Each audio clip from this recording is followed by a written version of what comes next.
thousands tortured in the name of faith. No escape from the Spanish Inquisition. In the year 1478, a decree was issued that would cast a long, dark shadow over Spain and its territories for centuries to come.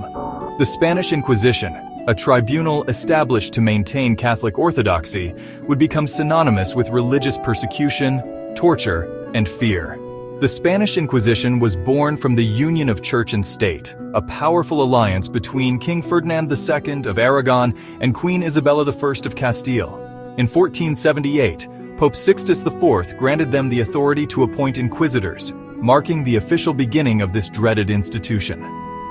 The early years of the Inquisition focused primarily on conversos, Jews who had converted to Christianity but were suspected of secretly practicing their old faith. This paranoia would soon spread, engulfing not just Jews, but Muslims, Protestants, and anyone deemed a threat to Catholic orthodoxy. No figure looms larger in the history of the Spanish Inquisition than Tomás de Torquemada.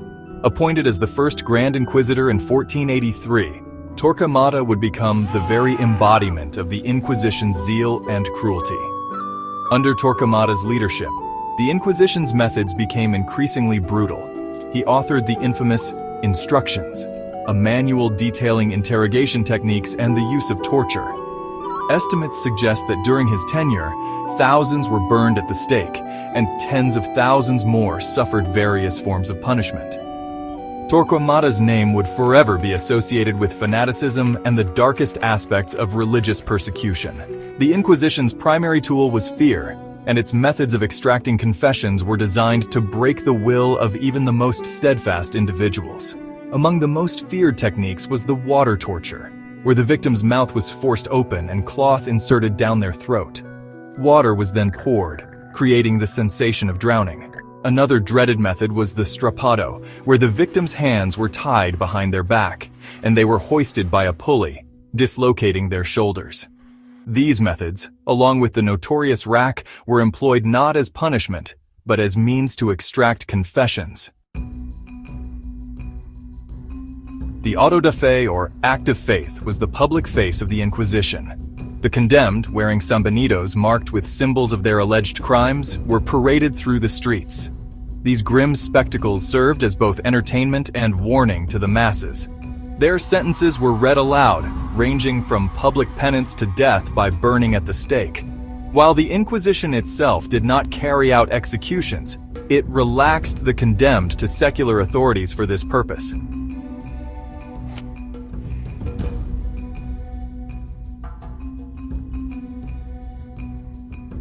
As Spain's empire grew, so too did the reach of the Inquisition. In these far-flung territories, the Inquisition faced new challenges. It had to contend with indigenous beliefs, African religious practices brought by slaves, and the sheer vastness of the territories it sought to control. Few stories are as poignant as that of Maria de Bohorquez, a young scholar from Seville. Arrested in 1559 for Protestant leanings, she refused to recant her beliefs despite certain death. Another notable case was that of Luis de Carvajal, a converso in New Spain. His entire family was persecuted by the Inquisition, illustrating the personal tragedies behind the statistics. Luis himself was burned at the stake in 1596. Inquisitors maintained detailed manuals, such as Nicolau Eymeric's Directorium Inquisitorum, which outlined procedures for identifying and interrogating heretics. These guides were constantly updated. Perhaps the most insidious tool was the encouragement of denunciations. Neighbors were urged to report on each other, creating a climate of suspicion and fear. The Inquisition's archives reveal a meticulous bureaucracy of oppression, with every confession, torture session, and sentence carefully documented. Despite its power, the Inquisition faced criticism. Erasmus satirized the zealotry of inquisitors in his work. Conversos developed strategies to maintain their cultural identities in secret. Moriscos also resisted, demonstrating resilience in the face of oppression. The Inquisition's power began to wane in the 18th century as Enlightenment ideas spread. Napoleon's invasion in 1808 dealt a severe blow to the Inquisition. In 1834, under Maria Cristina's regency, the Spanish Inquisition was officially abolished. The Inquisition's legacy can be seen in modern legal systems and emphasis on due process. Modern societies still grapple with issues of religious freedom and state power. The treatment of minority groups in times of social stress echoes Inquisition-era mechanisms. The Inquisition's history serves as a stark warning about the dangers of unchecked power and ideological fervor. We must safeguard individual freedoms to prevent history from repeating itself. The Spanish Inquisition may be confined to history books, but its lessons remain relevant.